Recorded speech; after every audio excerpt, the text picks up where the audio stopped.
Hello everyone. Today we will learn a very important aspect when it comes to design by analysis as per ASME Section 8 Division 2, that is how to develop a true stress strain curve for any material. So in today's session we will learn about how to develop true stress strain curve using annexure 3-D of ASME Section 8 Division 2. Then I have actually done it using pen and paper, and I have scanned those documents and put in this video. So I will explain you the procedure how to do the calculation using pen and paper for SF516 grade 70 at 65 degrees Celsius temperature, and we'll calculate the true strain at two stress values, two true stress values 100 MPa and 246 MPa.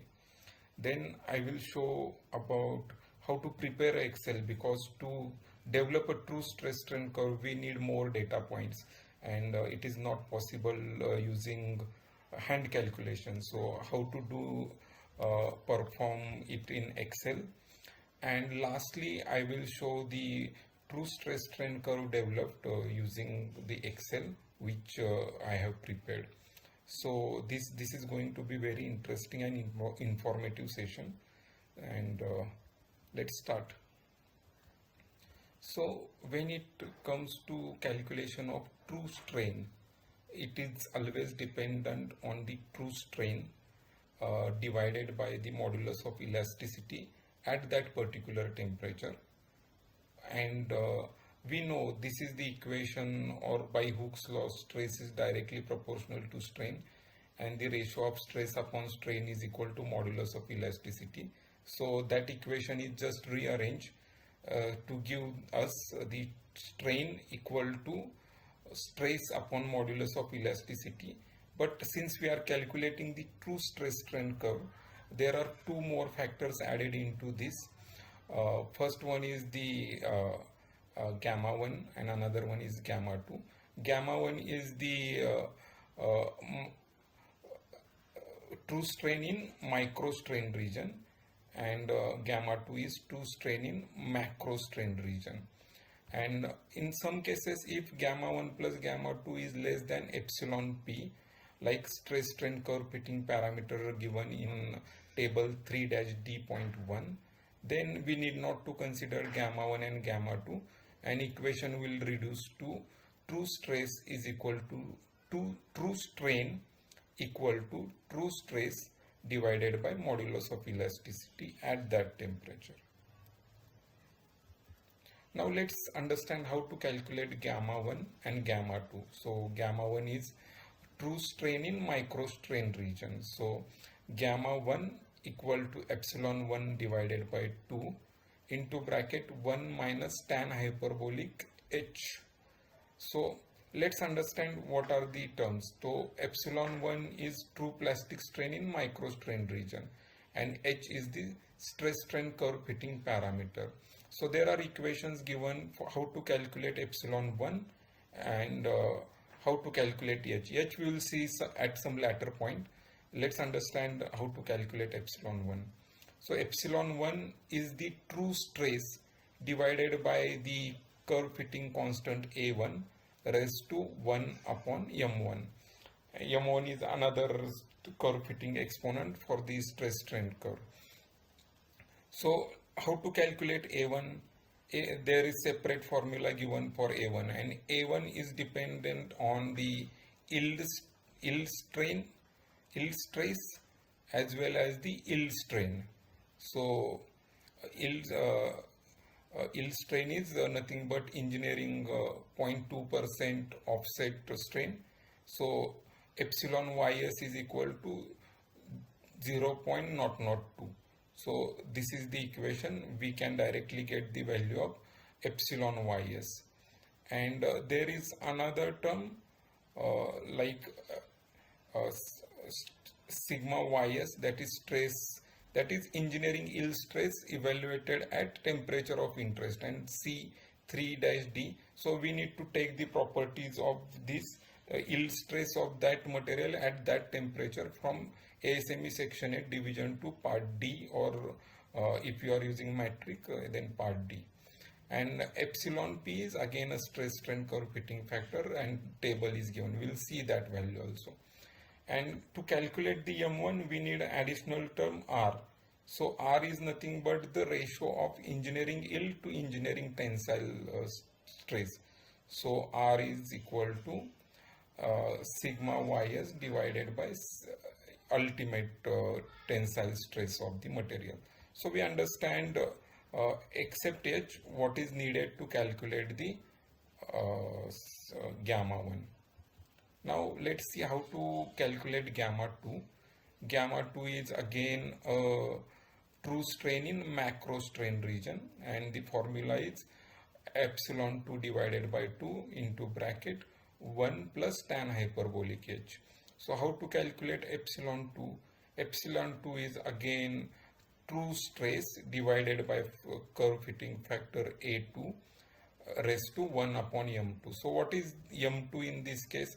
So M2 is directly given in table 3-D.1. So we can see M2 is here. There are different material categories are given, and ours is the ferritic steel. So our M2 value is 0.6 into 1 minus R, and R we have seen R is the ratio of the stress upon strain. R is the ratio of yield stress upon ultimate tensile strain.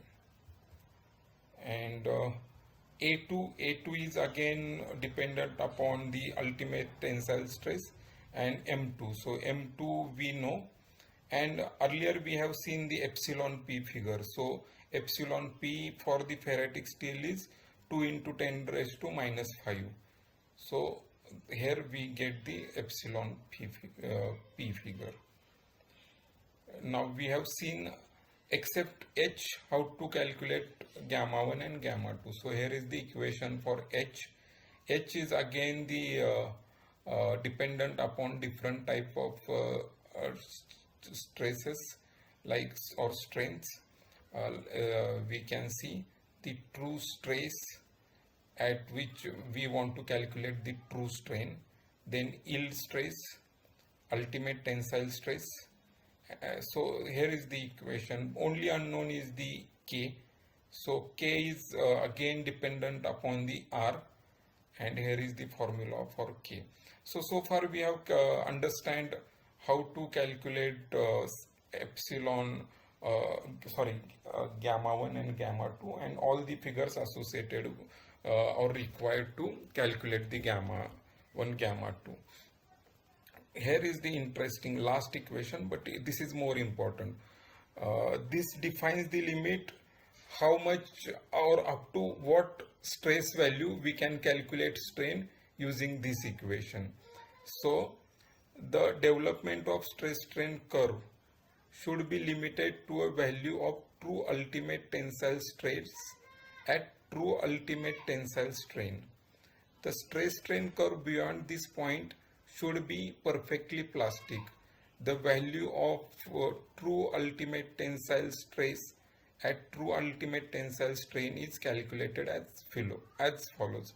So this is the sigma UTS comma T is equal to sigma UTS exponential M2. So sigma UTS comma T is equal to true ultimate tensile stress evaluated at true ultimate tensile strain, and sigma UTS we have already seen engineering ultimate tensile stress evaluated at temperature of interest. So now what we will do, we will take one example. We select very common material used in pressure vessel construction, that is SA516 grade 70, and at 65 degrees Celsius we try to develop a true stress strain curve using the hand calculations. So I hope the scanned pages are visible. We are using Annex 3D, and as per ASME section 8 division 2. material is SF516 grade 70 and temperature is 65 degrees Celsius. So I have noted few properties from ASME section 8 division 2. So modulus of elasticity EY is this value 2,333 MPa. Engineering yield stress sigma ys 246 MPa, and engineering ultimate tensile stress sigma UTS is equal to 483 MPa. 0.2% of engineering strain, offset engineering strain, epsilon ys is equal to 0.002, and epsilon p from that table 3-D.1 for ferritic material is 2 into 10 raised to minus 5, and R is the ratio of these two values, which is coming around 0.51. Since I know R, I can calculate the value of M2. Again, the formula is given in table 3-D.1, and M2 is equal to 0.29, and the factor K, I put the values of R into that formula, and we can get K equal to 0.36. Now let's calculate M1. So the formula of M1 is given in equation 3-D.7. I put the value of R and epsilon P, epsilon ys, and M1 is equal to 0.15. A2 calculation. So I calculate A2 and A1, and A1 is 614.51. I again calculated A2 using the value of M2 and UTS. So I put these values here, and we can see A2 is 929.29.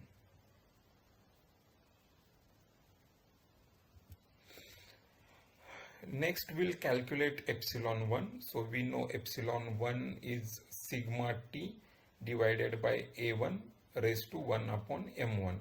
So sigma T we have considered 100 MPa because that one point we want to calculate the true strain. So this is the true stress value sigma T. So I put 100 over here, and I put the value of A1, which is I calculated on previous page.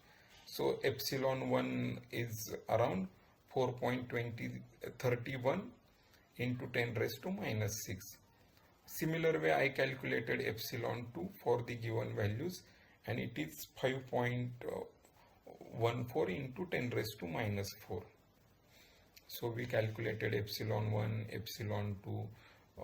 H is the another figure which is required to calculate gamma 1 and gamma 2. So I put all these stress values. So sigma T is 100 in our case. Sigma ys is yield stress at that temperature is 246, and sigma UTS is the 483 MPa. So I put all these values. I have calculated K in first page. So I put value of K over here, and I get H is this value. So when I put these values in the gamma 1, so gamma 1 is nothing but epsilon 1 divided by 2 into bracket 1 minus tan hyperbolic H. So when I put value, so gamma 1 is 4.3 into 10 raised to minus 6. Same way I calculated gamma 2, and gamma 2 value is 9.73 into 10 raised to minus 9. So initially we have seen we need to check gamma 1 plus gamma 2 figure with respect to epsilon P.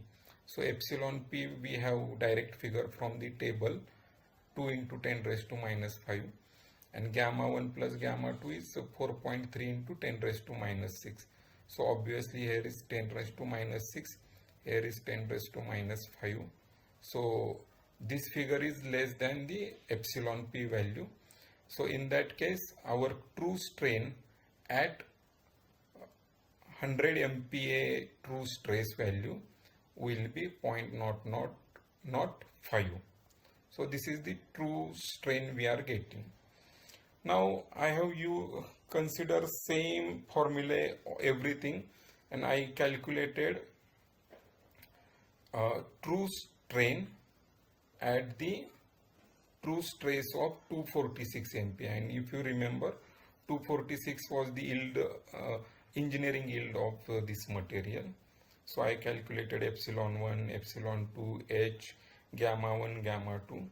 In this case, gamma 1 and gamma 2 is more than epsilon P. So my ultimate true strain will become true stress divided by modulus of elasticity plus true strain in micro strain region plus true strain in macro strain region. So when I add up everything, the true strain value will become 0.0034. So this is about hand calculation, but to generate a graph we need more data points so that our curve will be smooth curve. But if I do it manually, it will take a lot of time. So I have developed Excel. Oh, this I forgot to explain. So up to what point we can calculate the true strain values? So this is the up to 248.35 MPa. I can calculate the true strain values. Beyond that, the curve will become flat and the material will become plastic. So here is the snapshot of the Excel calculation. So I have taken 516 material, 65 degrees Celsius temperature. I have taken modulus of elasticity, engineering yield stress, engineering ultimate tensile stress, then 0.2% of engineering offset strain, and the epsilon P value from the table. Based on these values, I calculated R, M2, K, M1, A1, A2. So these values I put the formulas at the back end and I calculate the true ultimate tensile stress value. So based on these values, I selected the value of true stress from 0, 50, 80. So you can take anything from 0 to 248. Just for sake of example, I have taken any random values and put them. And for each of these value, I check whether my sigma epsilon gamma 1 plus gamma 2 is less than or equal to epsilon P. And if that is equal, then I need not to consider gamma 1 and gamma 2 factors in my calculation. My true strain is equal to true stress divided by modulus of elasticity. But when that value is not less than epsilon P, then my true stress is true strain equal to true stress. So consider this example of 246 which I have taken. So at 246, gamma 1 plus gamma 2 is not less than epsilon P. So what will happen? My true stress divided by modulus of elasticity value plus gamma 1 plus gamma 2 will become my true strain. Okay, so in this way I have calculated for all the points up to this point. Beyond this point, material will become plastic. And let's see how the graph look like. Okay, so here is the graph. So on y-axis I have taken the stress value in MPa and here is the strain value. So and we have started from 0, 0 point. So curve is very smooth and it is reaching up to 648.35 MPa, and we can see there are the strain values in line with our stress values. So I have generated this graph using the tool in the Excel. So this is how we can generate a true stress strain curve.